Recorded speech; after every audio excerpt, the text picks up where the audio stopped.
That's a win for the Pacers in Game 4. Tony East here on the floor in the Fiserv Forum. The stands are empty behind me. They might be empty for a while pending Game 5 because the Pacers won a road game. The cliche is a playoff series does not start until the road team wins a game. The Pacers, that was today.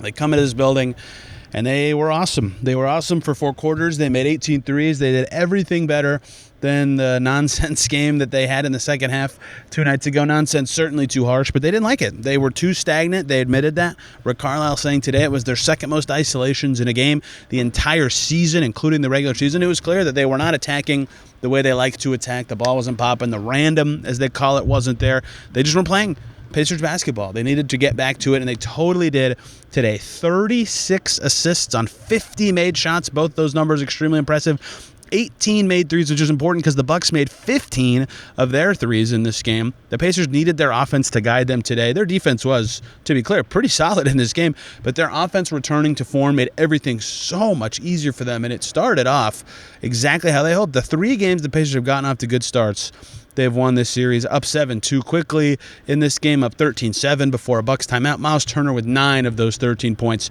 And I don't want to skip around too much for flow of game purposes, but Miles Turner's start to the game was incredible from a scoring perspective. He was passing really well in the short roll, emphatic plays, finishing in the lane, making threes, just being the Miles Turner that I thought would be the X factor of the series in terms of shot making, pressuring your defense, providing spacing. That was obviously very important for the Pacers, but then to start the second half off the way he did as well, a monster dunk to start the scoring on Giannis, not on Giannis, but over Giannis, around Giannis, whatever you want to say, close to Giannis, was just huge, and he got the rebound to ignite the play. And so that put the Pacers up 13. That got within 9 in that quarter, but it set the tone, right? It set the tone. Both halves, his force, his power, his play, his scoring, whatever, ignited the Pacers to play their best, to get off and running the way that they like to, and he was just tremendous. 4 blocks as well. He didn't even make that many threes. He wasn't as stretchy in terms of the floor spacing. He took 10 twos in this game, but he obviously provided a lot of spacing by being on the perimeter a lot, finished well in the paint the way he knows he can, and had the blocks. Very few centers can do all of that. That's not to say he's the best center in the league, but he has a very unique skill set in a way that really gets the Pacers going. He led the team in scoring today, obviously led the team with 4 of their 7 blocks. Of the 8 blocks in this game total, Miles Turner had half of them, including, I believe, twice blocking Giannis. He was just absolutely sensational starting this game off, but the tone setting he had really bled in to everybody. Everybody on the Pacers had an offensive night I think they would personally be proud of, or at least much more proud of than their last game. Turner, Nembhard, and Halliburton all struggled from the field in Game 3. 6 of 11 was Tyrese Halliburton. 8 of 14 was Andrew Nembhard, the quietest 20 points I've ever covered in my life. 9 of 13 was Miles Turner. They were all terrific, and they paired it with a solid enough 50% shooting 12-point Pascal Siakam game and an excellent Aaron Nesmith game again, his second great one in a row, 14 points. The highlight of the game on a block on Bobby Portis where he summited, said he'd die for the game after the game, and he wasn't kidding. That was an amazing play. His back's going to be hurting after that, but phenomenal play from the Pacers starting 5. They were all awesome for 48 minutes or whatever amount of time they played. They played connected ball. They played random the way they want to. Of course, making threes, papers over some mistakes, but even on the defensive end, they got their coverages back in line, right? They were not happy with some errors that they had on that end of the floor in Game 3, and the Bucks got loose for their biggest scoring quarter in the third quarter and half of the second half of that game. 39 points in the third quarter was the most the Bucks had scored in a quarter this whole series. That was in Game 3, and they scored 70 in the second half. The Bucks had 32 in their peak quarters today and did not hit 30 a single other time. They were just absolutely fantastic. The Pacers were improving on defense. Their best first half defending Giannis this whole series, he had 8 points at halftime. He obviously got rolling. He's amazing. He had 28 and 15 and 6. It feels insane to dismantle or talk poorly upon anything he did. He was phenomenal in this game, but that was the best the Pacers have defended him. It came at the expense of some shooting. Kevin Porter made 5 threes.